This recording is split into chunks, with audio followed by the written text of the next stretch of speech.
में रहेगा और वो है यस बैंक का, क्योंकि यस बैंक को लेकर अच्छी खबर ये आई है कि मूडीज ने जो रेटिंग है BA3 से बढ़ाकर कर दिया है BA2 और आउटलुक भी बदलकर कर दिया है स्टेबल।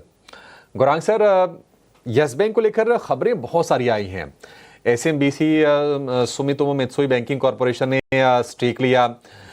उसके बाद हमने देखा कि फंड रेज को लेकर भी बैंक ने ऐलान किया। वीकेंड पर यह भी खबर आई कि प्रशांत नारायण जो कि MD एंड CEO है, उनको 6 महीने का एक्सटेंशन मिल गया। आपको भी लग रहा है कि फॉर्चून चेंज होंगे यस बैंक के? हालांकि हमने भाव में कोई खास परिवर्तन देखा नहीं, जो एक रेंज है उसी के बीच में फंसा हुआ शेयर है।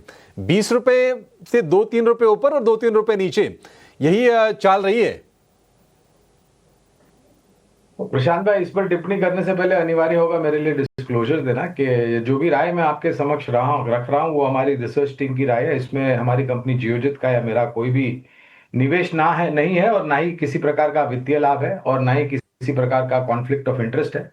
लेकिन इसी प्रकार से राय हम हमारे क्लाइंट्स को देते हैं, तो हो सकता है उनका निवेश वहां पर हो। जहां तक यस बैंक का सवाल है, देखिए हुआ क्या है अभिषेक भाई, हुआ ये है कि स्टेट बैंक की जो हिस्सेदारी थी वो अब सुमिटोमो के पास चली गई है।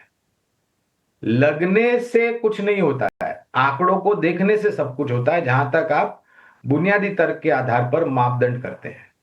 तो लगना और आंकड़ों में देखना, इसमें दो बहुत बड़ा फर्क होता है। और मैं तो ये कहूंगा कि बड़ा निवेशक बदलने से आंकड़ों पे कोई फर्क नहीं पड़ता। आंकड़े तब बदलते हैं जब रणनीति बदलती है और सकारात्मक प्रयास किए जाते हैं बैलेंस शीट को सुधारने के लिए, नेट ग्रॉस NPA जो है उनको नीचे लाने के लिए, जो ऋण दिए हैं उन पर मेहनत करके वापस लेके आए ताकि आपकी प्रोविजनिंग वापस आए और बैलेंस शीट सकारात्मक ठीक ठाक बने।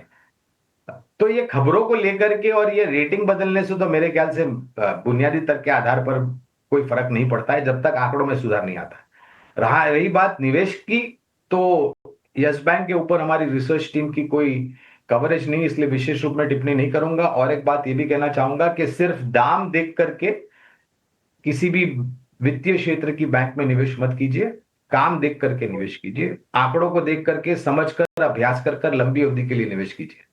यस बैंक को छोड़ करके बहुत सारी सक्षम मजबूत बैंक है जहां पर आप लंबी अवधि के लिए निवेश कर सकते हैं।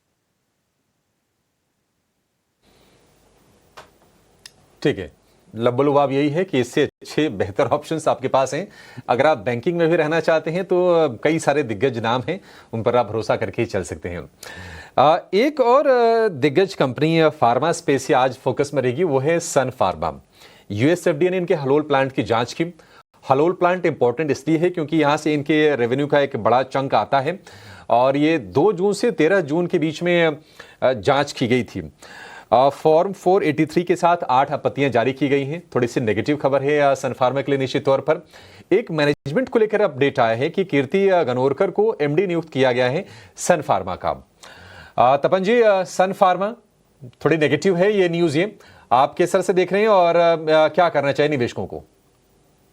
बिल्कुल, ये अभिषेक जी एक तरह का नेगेटिव न्यूज है, क्योंकि हालोल इनका एक बहुत ही बड़ा प्लांट है और वहां से काफी प्रोडक्शन होता है। ओवरऑल अगर आप अभी देखो तो पिछले कुछ टाइम से ना सन फार्मा अच्छी खासी रिकवरी करता है, लेकिन वो कहते हैं ना एक तरह से ब्रेक लग गई है और यहाँ आगे आगे देखना है कि किस तरह से इम्प्लीकेशंस आएंगे। लेकिन ये एक नेगेटिव है, उसके वजह शॉर्ट टर्म इंपैक्ट में ऑफ कोर्स थोड़ा इंपैक्ट आएगा, लेकिन सन फार्मा एक ऐसा स्टॉक है जिसने काफी हद तक में रेजिलियंस दिखाया है ओवर द इयर्स। मेरे हिसाब से अगर आपका लंबे समय तो 1-2 महीना थोड़ा देख लीजिए आप इसका इंपैक्ट कैसे आ रहा है, लेकिन at the end of the day अगर वो वापस ये कंप्लायंस करते हैं और कुछ 6 महीने साल में इसकी रिकवरी भी आ सकती है यहाँ से। हालोल प्लांट हमें देखना पड़ेगा, अभी मैंने पूरा रिसर्च रिपोर्ट नहीं पढ़ा कि कितना इंपैक्ट है बड़ा, लेकिन मुझे यहाँ बाय करूंगा, लेकिन थोड़े लेवल देख के, 1-आध महीना देख के कि किस तरह से इम्पैक्ट, बाद में यहाँ बाइंग कर सकते हैं। ठीक है, ऑब्जर्वेशन